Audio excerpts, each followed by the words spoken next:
Dependência e codependência, quando o amor vira prisão invisível. Você já sentiu que vive em função dos outros?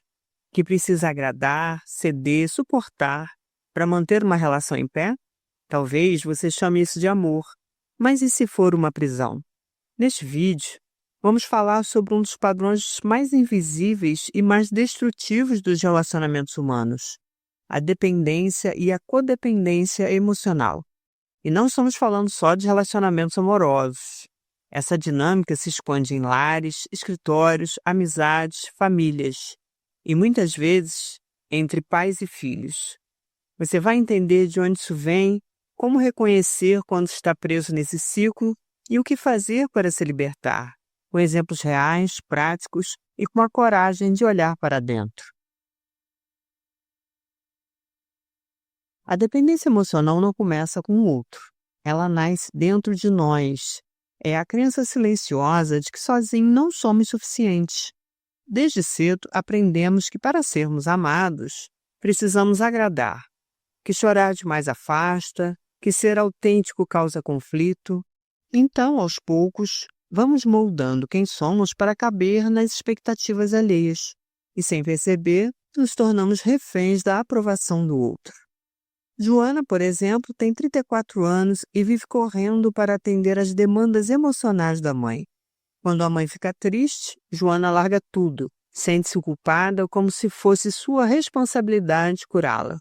Esse padrão começou na infância, quando a mãe dizia frases como: "Se você me amasse, não me deixaria sozinha". Joana cresceu acreditando que seu amor é uma dívida constante e que ela nunca pagará por completo. Na dependência, o outro se torna a fonte do nosso valor. Se o outro está bem, respiramos. Se afasta, desmoronamos. O grande problema? Isso não é amor, é medo. E onde há medo, não há liberdade, só controle, insegurança e dor. A codependência é um passo além. Aqui, o padrão não é apenas depender emocionalmente. É viver em função do outro, acreditando que você é o responsável por salvá-lo. Letícia está num relacionamento de 10 anos com um parceiro instável. Ele tem acesso de raiva, some por dias, vive se desculpando depois. Letícia já tentou conversar, já chorou, já ameaçou sair, mas sempre volta. Ela diz que é por amor, mas no fundo o que aprende é o papel que assumiu, o de salvadora. Pessoas codependentes costumam atrair parceiros com comportamentos autodestrutivos e se alimentam da ideia de que, se amarem o suficiente, conseguirão mudar o outro. Mas isso é uma ilusão que consome, porque enquanto tentam curar o outro, adoecem a si mesmas. Esse padrão também aparece no trabalho. Carlos é sócio de uma empresa com um parceiro desorganizado. Ele vive cobrindo os erros do outro, pedindo desculpas aos clientes, trabalhando dobrado. Quando sugerem que ele se afaste, Carlos diz: "Mas ele é meu amigo, eu não posso deixá-lo sozinho". Mas no fundo, Carlos sente que, se não for útil, não será amado. E essa crença o impede de se libertar. A codependência veste a máscara do cuidado, mas esconde um vício emocional, a necessidade de ser necessário. Agora que você entendeu o que é dependência e codependência, talvez esteja se perguntando: será que isso está acontecendo comigo? A verdade é que muitas vezes esses padrões são tão sutis, tão normalizados, que a gente só percebe quando já está afundando. Então aqui vão alguns sinais claros que talvez você esteja vivendo dentro dessa prisão invisível. Você sente culpa quando diz não? Sente que precisa resolver os problemas dos outros para se sentir em paz? Tem medo de desagradar ou ser rejeitado? Tolera comportamentos tóxicos só para evitar conflitos? Sente que não é suficiente sozinho? Vive tentando consertar, salvar ou mudar o outro? Se você respondeu sim a 3 ou mais dessas perguntas, talvez seja a hora de olhar com mais carinho e mais coragem para esse padrão. Porque o que começa com pequenos incômodos, com silêncios engolidos, com concessões constantes, termina num apagamento completo de sua verdade. mas reconhecer é o primeiro passo para transformar. Esses padrões não aparecem do nada. Eles têm raízes profundas. Como mostrou John Bowlby, nossas primeiras relações, especialmente com pais ou cuidadores, moldam a forma como nos conectamos com o mundo.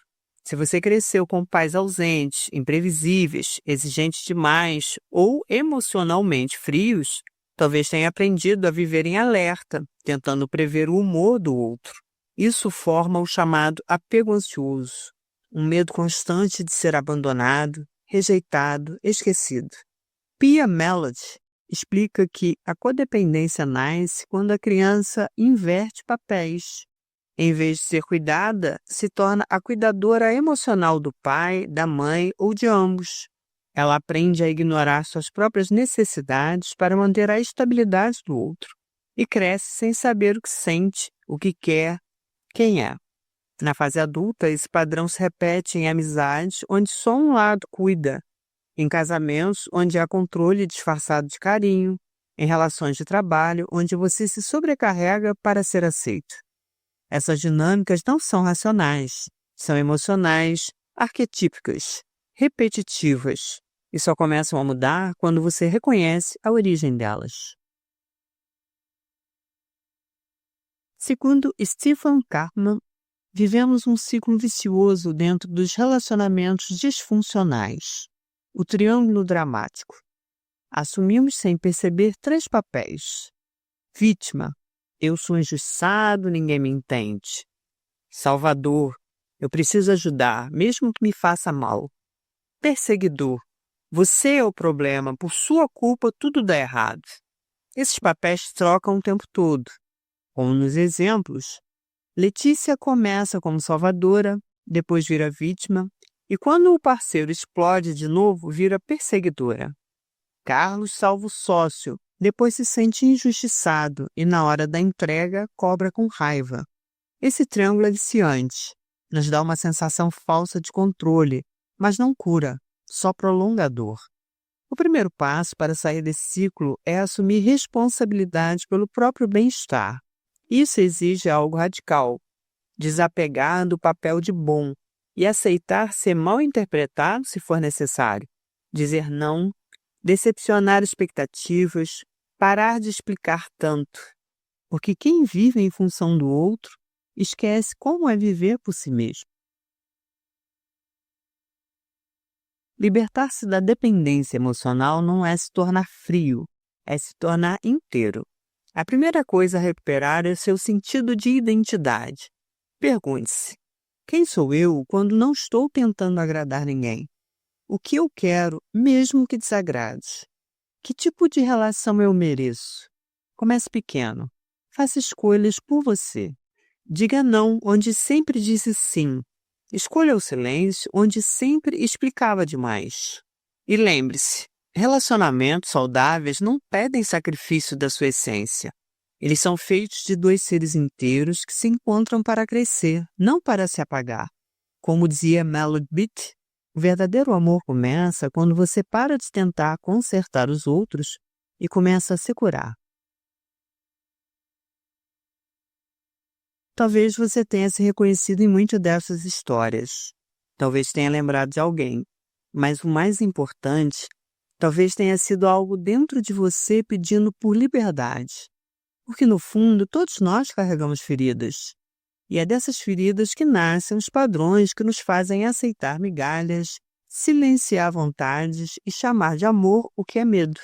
Mas escuta isso com o coração aberto. Você não nasceu para se perder em ninguém. Você não está aqui para carregar o mundo nas costas, nem para provar seu valor a quem não vê sua luz. Você está aqui para se reconhecer, se acolher, se libertar e, acima de tudo, viver. Amor de verdade não te pede para se calar. Não exige que você se anule. Amor de verdade começa dentro, quando você para de mendigar afeto e começa a construir presença. E sim, é um caminho. Um passo por vez, às vezes difícil. Mas cada vez que você escolhe a si mesmo, mesmo tremendo, você reescreve sua história. Então, se esse vídeo tocou algo em você, Não ignore esse chamado. Escreve nos comentários. Eu escolho ser inteiro. Porque quando você declara isso, você não está apenas escrevendo uma frase, está plantando uma semente de libertação. E esse pode ser o começo de uma nova forma de amar. Uma forma que começa com você e transborda para o mundo. Se esse conteúdo fez sentido para você, compartilha. Talvez outra pessoa esteja precisando exatamente dessas palavras. Na tela, eu deixei 2 vídeos que se conectam com esse despertar. Escolhe um e continua comigo nessa jornada. E até lá, lembra, você já é o amor que está buscando. Até o próximo vídeo. Tchau!